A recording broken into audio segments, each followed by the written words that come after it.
Hi! ഇന്ന് കാർത്തികയായോണ്ട് ഞാൻ വിളക്കൊക്കെ കത്തിച്ചിട്ട് നിൽക്കുകയാണ്. ഇവിടെ മോളിലും താഴെയും എല്ലായിടത്തും കത്തിച്ചിട്ടുണ്ട്.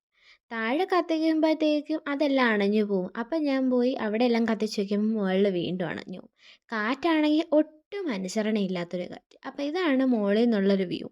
ഞാനങ്ങനെ അതൊക്കെ നോക്കി നിന്ന് അപ്പുറത്തെ വീട്ടിലും എല്ലായിടത്തുമൊക്കെ നോക്കി നിൽക്കുകയായിരുന്നു. അപ്പോഴത്തേക്കും ദാ ഒരു മെഴുകുതിരിയാണെങ്കിൽ അണഞ്ഞുകൊണ്ടിരിക്കുന്നു. ഞാനത് കത്തിക്കും, വീണ്ടും അണയും, വീണ്ടും കത്തിക്കും. ഞാൻ പിന്നെ കത്തിക്കാനുള്ള ഒരാഗ്രഹം കൊണ്ട് തന്നെ എല്ലാം കത്തിക്കുകയും ചെയ്യും. കാറ്റ് അതേ വാശിക്ക് വന്ന് അണച്ചുകൊണ്ട് പോവും. അങ്ങനെ ഞാൻ കുറേ ട്രൈ ചെയ്തിട്ടൊക്കെയാണ് കത്തിച്ചത്. അല്ലെങ്കിലും ഈ കാർത്തികേരന്ന് ഒരു പ്രത്യേകതരം കാറ്റാ. കാറ്റ് വന്ന് അണയ്ക്കാൻ വേണ്ടി നിൽക്കും വിളക്ക്. അതൊക്കെ കഴിഞ്ഞ് ഞാൻ താഴെ പോയി വീട് ഫുള്ളായിട്ടൊന്ന് നോക്കി. കത്തിച്ചതൊക്കെ നല്ല ഭംഗിയുണ്ടായിരുന്നാക്കാൻ. അപ്പോൾ ഇതാണ് കത്തിച്ചത്. അത് കഴിഞ്ഞ് താഴെ പോയി പുഴുക്കൊക്കെ കഴിക്കാൻ വേണ്ടി ഇരുന്നു. ഇവിടെ 2 തരം ചമ്മന്തി ഉണ്ടാക്കി. ഒന്ന് പച്ച കുരുമുളക് അരച്ചതും പിന്നെ വെളുത്തുള്ളിയും അതൊക്കെ ഇട്ടിട്ട്. ഞാൻ അപ്പോൾ അതൊക്കെ ഒന്ന് ടേസ്റ്റ് ചെയ്ത് നോക്കി. ഇവിടെ മധുരക്കിഴങ്ങാണ് ഞാൻ കഴിച്ചിരുന്നത്.